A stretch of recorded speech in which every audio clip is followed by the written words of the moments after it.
Google ने search करने का तरीका हमेशा के लिए बदल दिया है और इसका नाम है एआई ओवरव्यूज। इसके आने से न बिजनेस और मार्केटर्स में एक अजीब सी खलबली मची हुई है। हर कोई यही सोच रहा है कि सर्च के भविष्य के लिए इसके आखिर मायने क्या हैं। तो चलिए आज इसी की गहराई से पड़ताल करते हैं। और ये सिर्फ फुसफुसाहट नहीं है, बल्कि एक जोरदार बहस बन चुकी है। आप किसी भी डिजिटल प्लेटफॉर्म या मार्केटिंग मीटिंग में चले जाइए, यही सवाल गूंज रहा है। देखिए, सर्च की दुनिया में ये एक बहुत बड़ा बदलाव है, तो थोड़ी घबराहट होना तो मतलब लाजमी है। तो चलिए सीधे आंकड़ों पर आते हैं। एक बहुत बड़े एनालिसिस से ये बात सामने आई है कि गूगल पर होने वाली लगभग 26% सर्च में अब एक एआई ओवरव्यू दिखाई देता है। जी हाँ, मतलब हर 4 में से एक सर्च पर। तो ये कोई छोटा मोटा एक्सपेरिमेंट नहीं है, ये सर्च का नया चेहरा बनता जा रहा है। तो फिर सबसे बड़ा सवाल यही उठता है कि वेबसाइट के ट्रैफिक पर इसका असली असर क्या पड़ेगा। क्या अब क्लिक्स कम हो जाएंगे? आज हम 23 लाख से भी ज्यादा कीवर्ड्स के डेटा को खंगालकर इसी सवाल का जवाब ढूंढने वाले हैं। तो चलिए एक जासूस की तरह इन डेटा के सुरागों का पीछा करते हैं। हमें ये पता लगाना है कि एआई ओवरव्यूज आखिर कब और क्यों दिखाई देते हैं। तभी तो हम समझ पाएंगे कि हमारी आगे की रणनीति कैसी होनी चाहिए।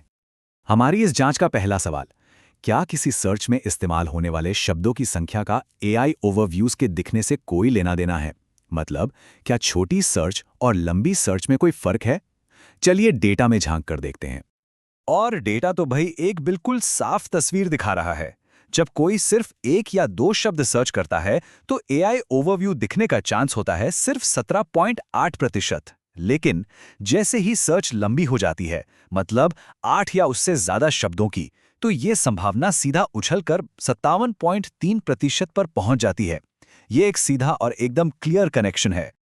तो हमारा पहला और सबसे जरूरी टेकअवे ये है कि लॉन्ग टेल कीवर्ड्स, यानी कि जो लंबी और डिटेल्ड सर्च होती हैं, उन पर एआई ओवरव्यूज का साया सबसे ज्यादा है। जिन भी स्ट्रैटेजी में ऐसे कीवर्ड्स पर फोकस किया जाता है, उन्हें इस पर खास ध्यान देने की जरूरत है। चलिए अब इस पहेली के अगले हिस्से पर चलते हैं। क्या गूगल ये भी देखता है कि सर्च करने वाले का इरादा क्या है? मतलब क्या वो कुछ जानना चाहता है, कुछ खरीदना चाहता है, या फिर किसी खास वेबसाइट पर जाना चाहता है? और ये डेटा तो कहानी को और भी दिलचस्प बना देता है। देखिए, जो सूचनात्मक यानी कुछ जानने वाली सर्च होती हैं, उनमें लगभग 39% बार एआई ओवरव्यू दिखता है। वहीं जब इरादा कुछ खरीदने का होता है, तो ये रेट घटकर सिर्फ 16% रह जाता है। ऐसा लगता है कि गूगल अब सिर्फ एक सर्च इंजन नहीं, बल्कि खुद ही एक जवाब देने वाली मशीन बनना चाह रहा है। तो दूसरा बड़ा टेकअवे ये है, जो भी बिजनेस ब्लॉग्स, आर्टिकल्स और कैसे करें वाली गाइड्स पर निर्भर करते हैं, मतलब जो सूचनात्मक कंटेंट बनाते हैं, वो एआई ओवरव्यूज के सीधे निशाने पर हैं। सीधा मतलब ये कि वो कंटेंट जो लोगों को जागरूक करने के लिए बनाया जाता है, वो सबसे ज्यादा खतरे में है। अच्छा, अब जब हम ये पैटर्न समझ गए हैं, तो जरा ये देखते हैं कि कौन से बिजनेस सेक्टर्स इस बदलाव से सबसे ज्यादा प्रभावित हो रहे हैं। क्या कोई खास इंडस्ट्री है जो ज्यादा निशाने पर है? डेटा के हिसाब से पालतू जानवरों, यात्रा और मानसिक स्वास्थ्य जैसी इंडस्ट्रीज में एआई ओवरव्यूज बहुत ज्यादा दिख रहे हैं। और दूसरी तरफ खेल के सामान, कपड़े और इवेंट्स जैसी इंडस्ट्रीज पर इसका असर काफी कम है। ये बात सीधे सीधे सर्च करने के इरादे से जुड़ी हुई है। तो अगर कोई बिजनेस इन ज्यादा प्रभावित इंडस्ट्रीज में से एक है, तो सवाल उठता है कि भाई अब किया जाए? क्या बस हाथ पर हाथ धरे बैठे रहें और ट्रैफिक को कम होता देखें? नहीं, बिल्कुल नहीं।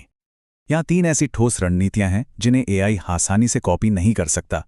पहली चीज, अपनी वेबसाइट पर कैलकुलेटर या डायग्नोस्टिक टूल जैसी कोई यूनिक चीज डालना। दूसरी, अपना खुद का ओरिजिनल रिसर्च और डेटा पब्लिश करना, जिसे एआई बना ही नहीं सकता। और तीसरी, जो सबसे कीमती कंटेंट है, जैसे कोई खास रिपोर्ट, उसे गेटेड रखना, ताकि लोगों को उसे पाने के लिए साइट पर आना ही पड़े। ठीक है, हमने खतरे की बात तो बहुत कर ली, अब जरा अवसरों की बात करते हैं। यही डेटा हमें यह भी बताता है कि कुछ ऐसे सेफ जोन भी हैं जहां एआई ओवरव्यूज ज्यादा दखलंदाजी नहीं करते। और ये नंबर तो सच में चौंकाने वाला है। जब भी किसी सर्च में नियर मी यानी मेरे पास ये शब्द शामिल होते हैं, तो एआई ओवरव्यू दिखने की संभावना में 70% की भारी गिरावट आ जाती है। ये एक बहुत बहुत बड़ा संकेत है। तो सबसे बड़ा मौका यहीं छिपा है। लोकल एसईओ अब पहले से कहीं ज्यादा जरूरी हो गया है। जिन बिजनेस को अपने आसपास के ग्राहकों की जरूरत होती है, उनके लिए ये रणनीति का सेंटर पॉइंट होना चाहिए। और नियमी के अलावा भी कुछ और सेफ जोन्स हैं, जैसे कि ट्रांजैक्शनल क्वेरीज, जहां लोग सीधे कुछ खरीदना चाहते हैं, या नेविगेशनल क्वेरीज, जब कोई किसी ब्रांड का नाम ही सर्च करता है। और हाँ, ऐसी सर्च जहां शॉपिंग एड्स दिखते हैं, इन सभी में एआई ओवरव्यूज की मौजूदगी कम है। तो इस पूरी जांच पड़ताल के बाद हम आखिर किस नतीजे पर पहुंच सकते हैं?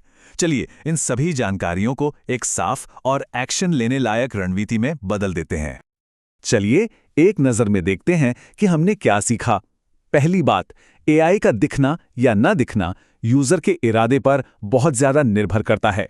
दूसरी, लंबी और जानकारी वाली सर्च सबसे ज्यादा प्रभावित हैं। और तीसरी बात, लोकल, खरीदारी वाली और ब्रांड से जुड़ी सर्च फिलहाल काफी हद तक सेफ हैं। तो अब करना क्या है? पहला, अपनी लोकल एसईओ स्ट्रैटेजी पर फौरन काम शुरू करना। दूसरा, पे पर क्लिक यानी पीपीसी एड्स का इस्तेमाल करके हाई वैल्यू ट्रांजैक्शनल ट्रैफिक को वापस लाना। और तीसरा, अपने कंटेंट को इस तरह से ढालना कि वो एआई के सवालों का सीधा और सटीक जवाब दे सके। और आखिर में सबसे जरूरी बात यह है कि जो भी इस बदलाव को सबसे पहले अपनाएगा वही कंपटीशन में आगे रहेगा। एआई ओवरव्यूज अब सर्च का एक हिस्सा है, इसलिए इंतजार करने के बजाय अभी से तैयारी करना ही समझदारी है। तो अब डेटा हमारे सामने है और सारे सुराग भी मिल चुके हैं। सवाल बस एक ही है, क्या हमारी एसईओ स्ट्रैटेजी इस नए दौर के लिए तैयार है? क्योंकि भविष्य किसी का इंतजार नहीं करता।